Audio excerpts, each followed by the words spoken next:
Hello, everyone. Hey, good evening, and welcome to another episode of The Front.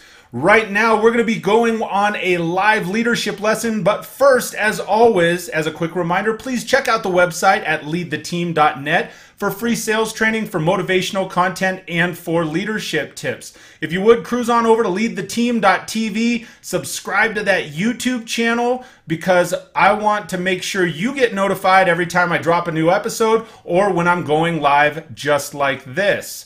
So make sure you hit the subscribe button. If you're on Facebook, click that little bell notification, click the live notification icon so you get notified there as well. So today on our live leadership lesson, I am interviewing a new friend of mine. It's going to be Pastor Nate Davis. So we're going to get going right after this. Thanks for tuning in to Lead the Teams, The Front. Yes, thank you so much for tuning in and joining us today. Again, my name is Mike Phillips. I will be your host. And right here to my left is Pastor Nate Davis. There he is, man. He is the associate pastor at World Overcomers Church. That's a mouthful, man. How you doing tonight? I'm doing good, Mike. How you doing, man? I am doing absolutely fantastic. So as I said, as we were getting going, thank you so much for taking time out of your day and being willing to share with some of my viewers, and I'm sure some of your viewers. Man, you were sharing this stuff and you had people going nuts looking at it. So it's going to be an exciting time tonight, right? Yep. All right, so I'm going to dive right into this, if you would, because some people, especially in my viewership, may just be seeing you for the first time. And what I'd like you to do, just give a brief history of who is Pastor Nate Davis. What did you do kind of coming up in business as you got involved in the church? Just give us a background, if you would. Sure. So I'm from Chapel Hill, North Carolina, the home of the UNC Tar Heels. That's the only team that exists. So I'm from Chapel Hill, born and bred. Educated in Chapel Hill, elementary, junior high school, went off to college, went to Methodist University, is Methodist University now in Fayetteville, North Carolina, graduated in May, got married in August. I have 4 children, 2 grandchildren, married my junior high sweetheart.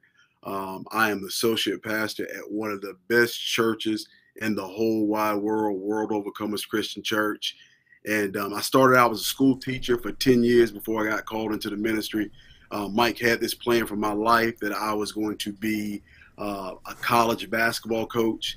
Had an interview with Billy Lee, who was the coach at Campbell University at the time, and the Lord called me into ministry. And so a lot of people think, hey, man, that must have been the greatest time of your life. I was upset. I cried. I was upset with God because ministry is not what I wanted to do. I wanted to be a basketball coach, travel, make a whole lot of money, have my life planned out. Me and my wife planned out what we're going to do, and God threw a monkey wrench. And I'm now a pastor working with people in the people business, and there's nothing I would rather do. That is awesome. You know what's funny is, and it's like for myself too, as you get kind of engaged in faith and in pastoring and sharing with people, it's one of those things sometimes you don't expect, right? God says, oh, no, you're going to head that way, right, Nate? And so you end up doing it. I had no idea. You were an educator, you said, for how long?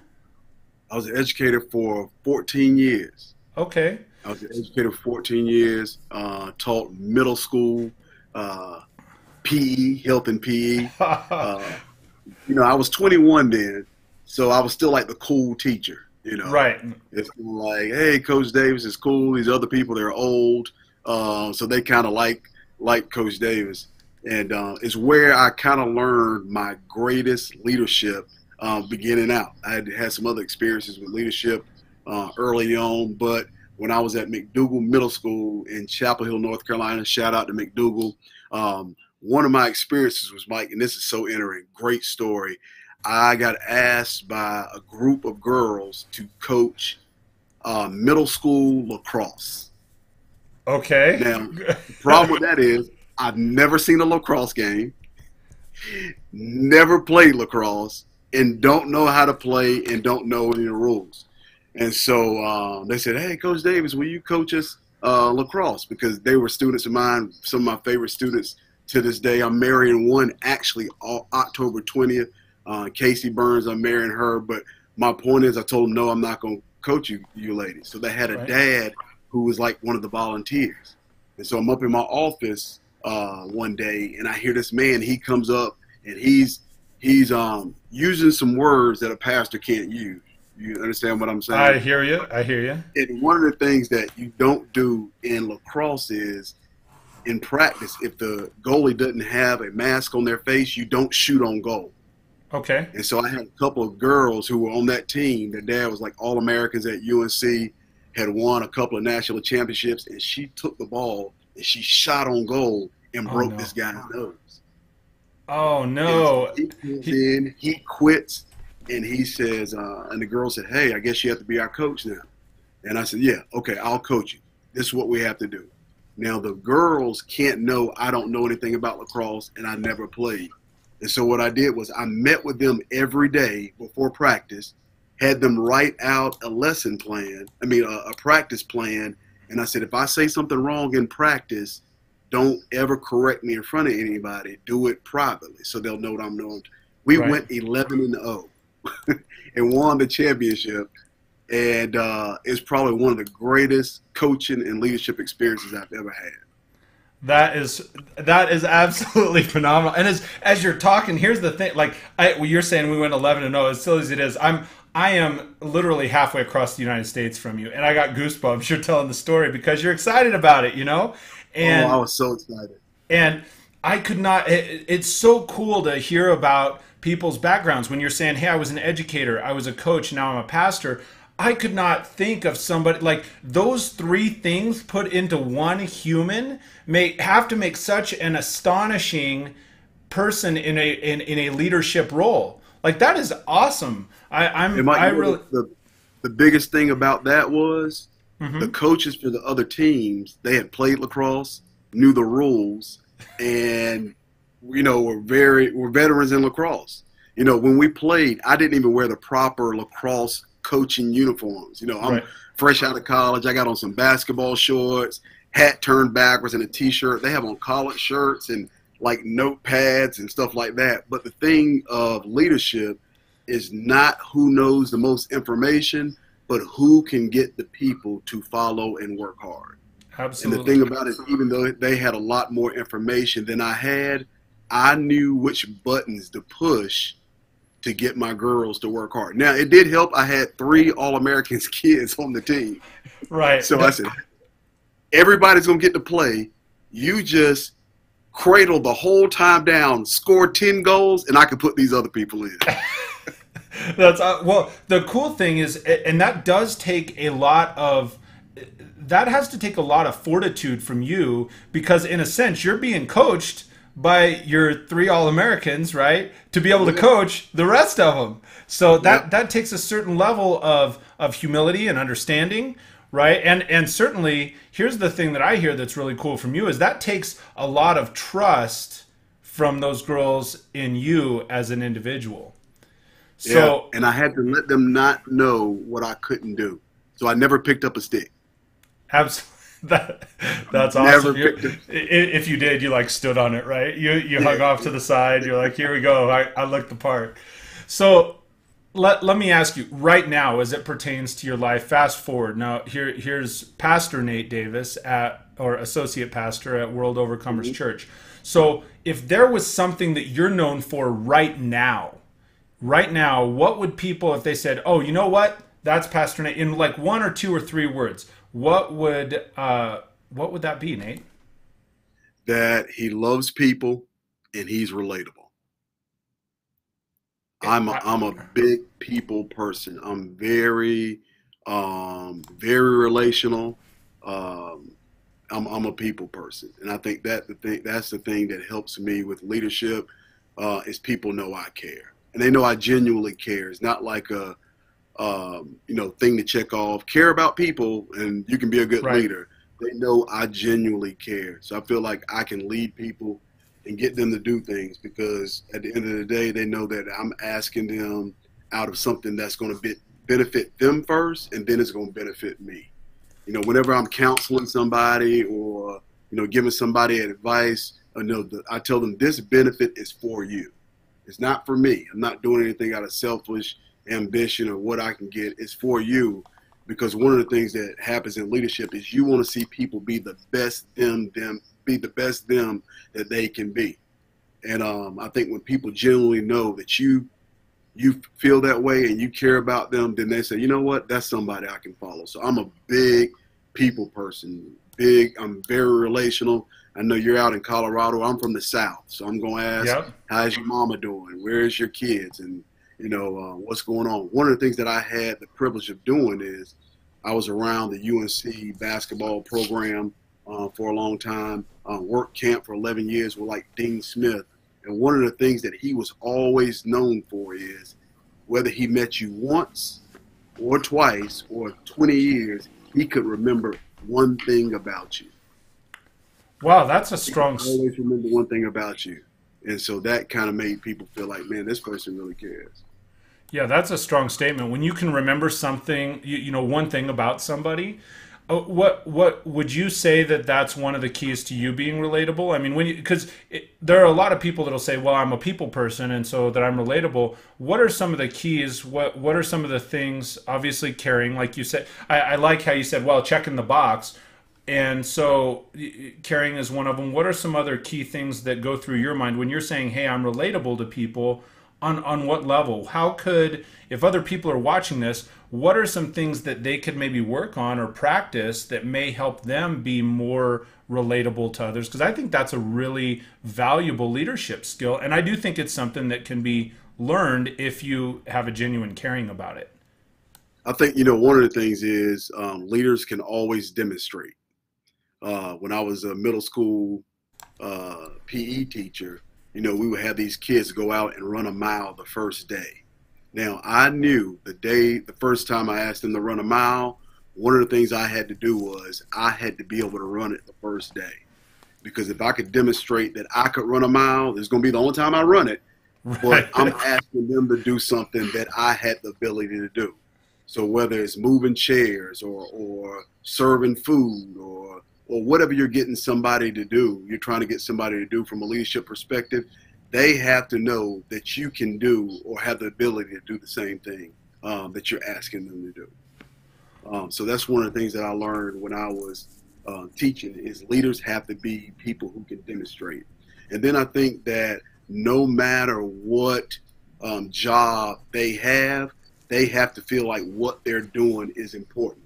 Interesting story. I read this news article probably like 10 years ago, and they were saying how John F. Kennedy, when they were trying to put man on the moon that he went to, which is now known as the Kennedy Space Center, and they said he was walking through the hallway, and he saw a guy who was mopping the floor.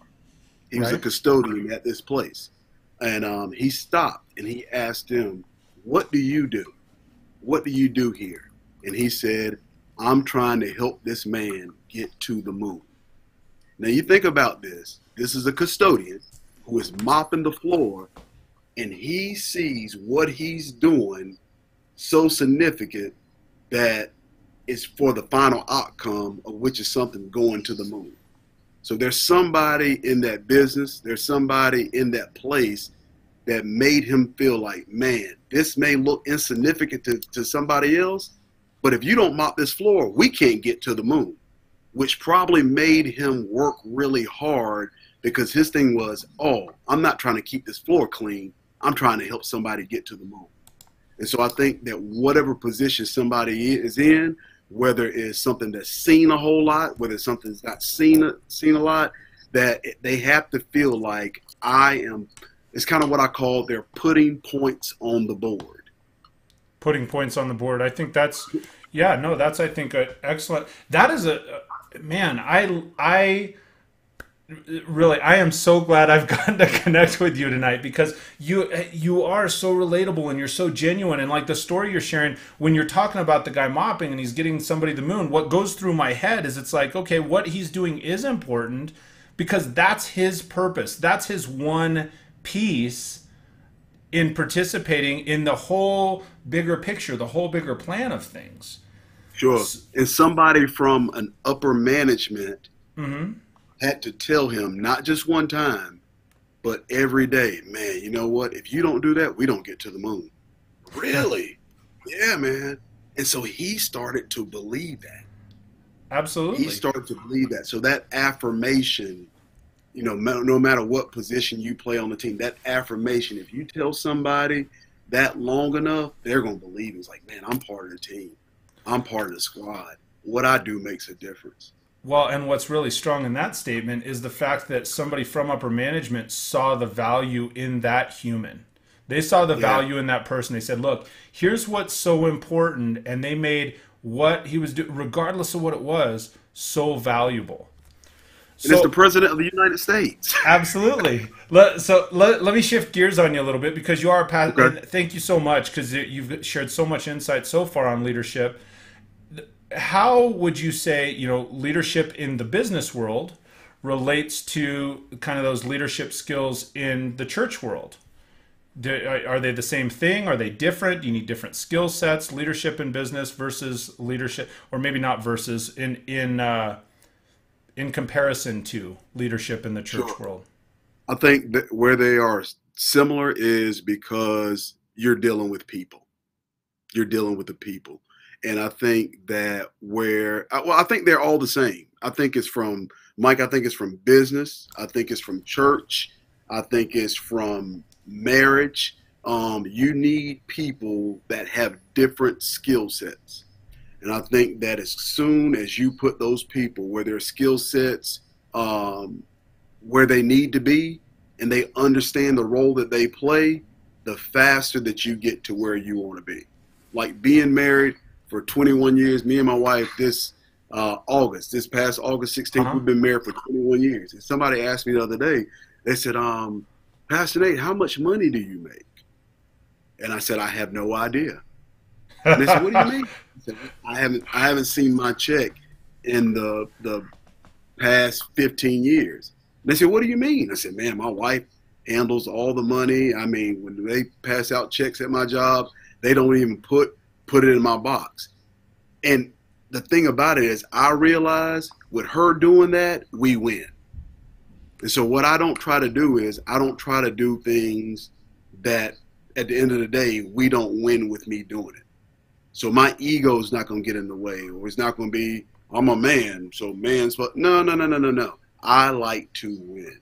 And I think with any business, any team, any church, once you are able to clearly define positions and figure out, you do this well, you do this well, you do this well, and you do this well, there's one common goal, but we need to stay in our lane and do what we do. And I think in the business world, that's kind of the same approach as the church. No, and I agree with you. I do think one of the things that's interesting is, I think a lot of times, at least in the business world, a lot of that gets blended.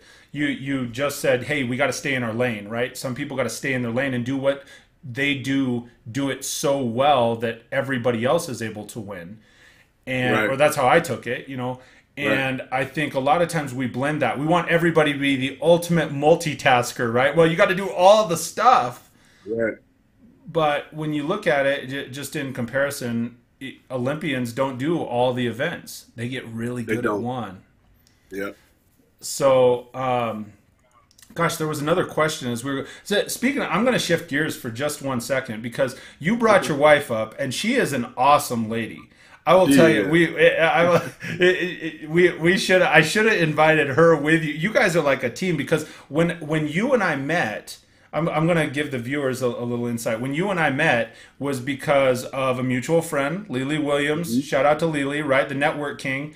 And you were doing a challenge with your wife.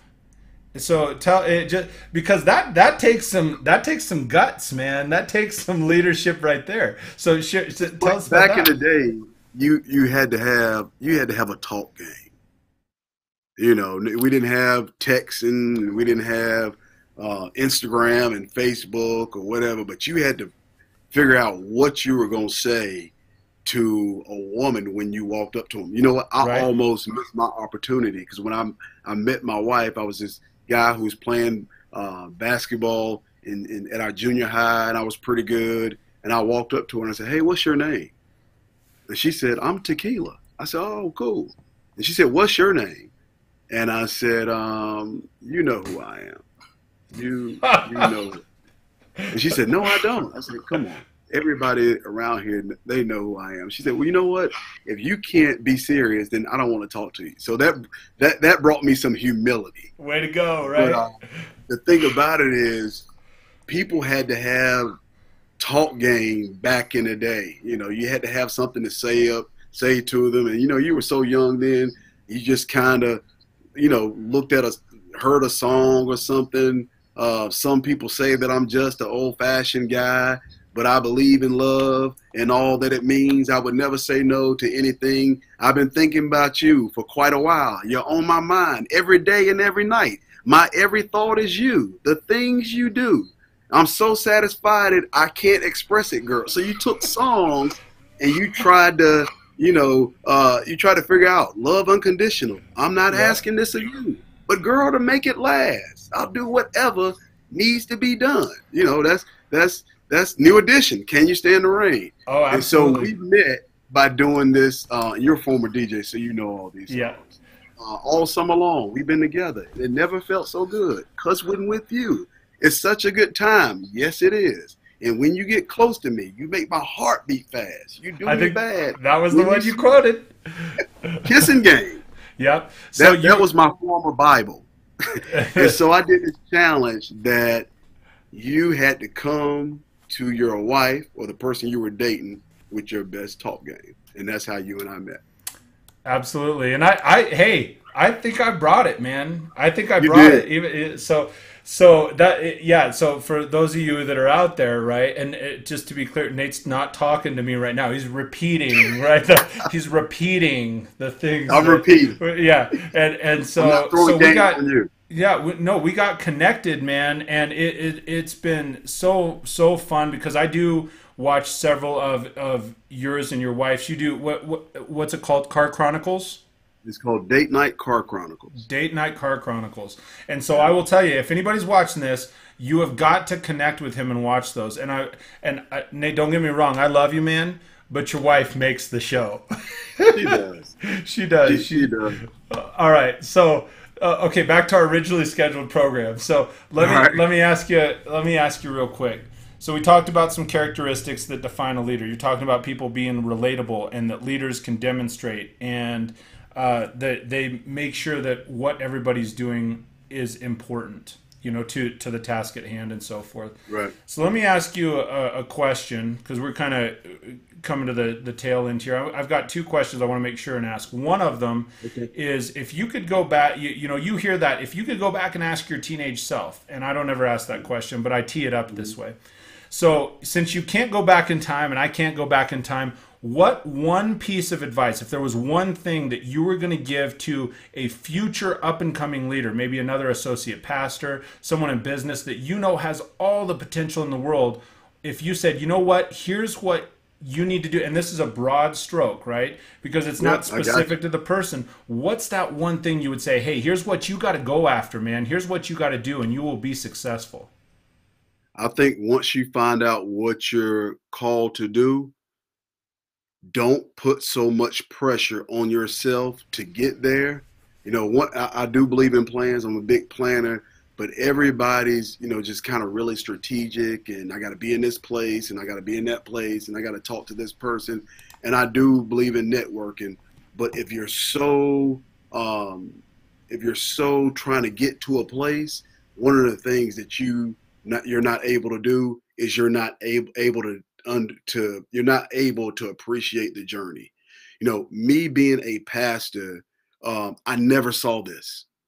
I did go back to school, but I was not in high school and I wasn't in college. And when I first got married, I wasn't like saying, hey, I have to be a pastor. And so I kind of fell into it and I wasn't in a hurry to get to a particular place. So I was able to appreciate and enjoy every moment of the ride. And so I was really able to appreciate people because I was not like, hey, I got to love these people because I'm trying to be campus pastor. Then I'm trying to be senior associate. Then I'm trying to do this. There was no pressure on me to get from one place to the other. So the people that I was supposed to meet, the people that I was supposed to help, the people that I love, I was able to do that and not use them as a pawn because there was no pressure for me to get to a certain place. But when you're so kind of like, I got to get to this place, I got to get there by this age because this is what other people are doing, then you can kind of bypass some of the relationships and the people that you're supposed to help because you're such in a hurry to get to a place. So just enjoy the journey. If God wants you there, you're going to be there. Absolutely. I think that's great. Just loving it in the moment right now, all the time. I think that's really good. So the one other question I want to be sure and ask you, because I got these kind of out of order and so forth. I got some question starters, right? What do you want your legacy to be? What do you want to be remembered for? So you know, we talked about kind of, hey, that's what Pastor Nate is. He's relatable and those things. When people look back, you said you have 4 kids and 2 grandkids. Is that right, or do I have that back? 4 kids and 2 grandkids. Okay. Yep. So you know, we all want something to pass. All boys and 1 girl. Man, she is outnumbered. She is. Is the girl? She's my mom too. Yeah. So what do you want to be remembered for? What is Pastor Nate Davis's legacy? My legacy is that I love people. I know I keep saying that, but I do. I'm very relational. I love people. That I went to a place that God wanted me to be. My mantra for life, Mike, is even though he got so high, he stayed so low. I don't ever want to take myself too serious. I want God to be able to trust me with what he gives me. And even though I may ascend high, I want to stay low. That is, forgive me, I'm writing, man. I am taking notes. That's so good. Even though he got so high, he stayed so low. He stayed so low. That's a fantastic. I love the way up. I love the way down. I have me and my friends, my best friends, we have this saying, never big time, people. Never big time. You know, and we can close with this if we have to. Hey, we keep going if you. One night, and I was going up this escalator. And when I was going up the escalator, people kept putting their hands on me and touching me. And I was like, man, why are all these people touching me? And I got to the top, and I had on all white. And I looked at the white clothing I had on, and I had red handprints all over me. And I said, man, God, I woke up. What does this dream mean? He said, you know what? You're going to touch a lot of people, and a lot of people are going to touch you. He said, but if you don't do this right, their blood is on you, not me. Ooh. Scary. Buddy, I got the goosebumps up and down. That is, woo. I went up and told my wife, he said, if you don't do this right, if you don't do this pastoring thing right, if you don't do this people thing right, their blood is on you and not me. Now, if you can do what I did, then you're good. Go ahead. But if you can't, you better treat my people right. And that's one of the biggest reasons I treat God's people right. And that's not just people in church, Mike. No. That's not just people in church because, and I just want to make that clear on here. Yeah. That's everybody. I get that. I believe me, just from the short time you and I have known each other, I can feel that. I get it, man. I do. So, hey, do me a quick favor, if you would. Okay. And we'll kind of take it out here. How, if people want to get in touch with you, man, what's the best way to get in touch with you? Connect with you on social media, call you. What's the best way to get in touch with you, Nate? Social media, Facebook, Instagram, Twitter is Pastor Nate Davis. That's the best way to get in contact with me. There it is. That's the same handle for all my social media that I have. Twitter, Facebook, Instagram, I'm Pastor Nate Davis. All right. So for everybody here, I will tell you this: if you are not connected with Pastor Nate Davis, you should be. He is a inspiring, just amazing individual, and we get moving so quickly in life that sometimes things pass us by, and most times I will stop and take a look at what it is that I see has you in it coming across my newsfeed, because I know it is always something uplifting. It's awesome. I mean, look at the smile. Everybody's out there. Look at the smile, right? It's fantastic. So on that, I'm going to take us out. Thank you so much, Mike, can I Pastor do some Nate. shouts out? Oh, Shout please give a shout. I'm watching people in the sidebar. Please, by all means, the people. Your people love you, man. Give some shouts out here. I'm gonna slide it over. When you're done giving shouts out, then I'll take us out. All right? Okay. I want to shout out World Overcomers Christian Church. Those are my people. Met me and my wife when we were 21 and let us pastor them, the greatest church there is. World Overcomers, want to shout them out. Want to shout out North Carolina Central University, Eagle Pride.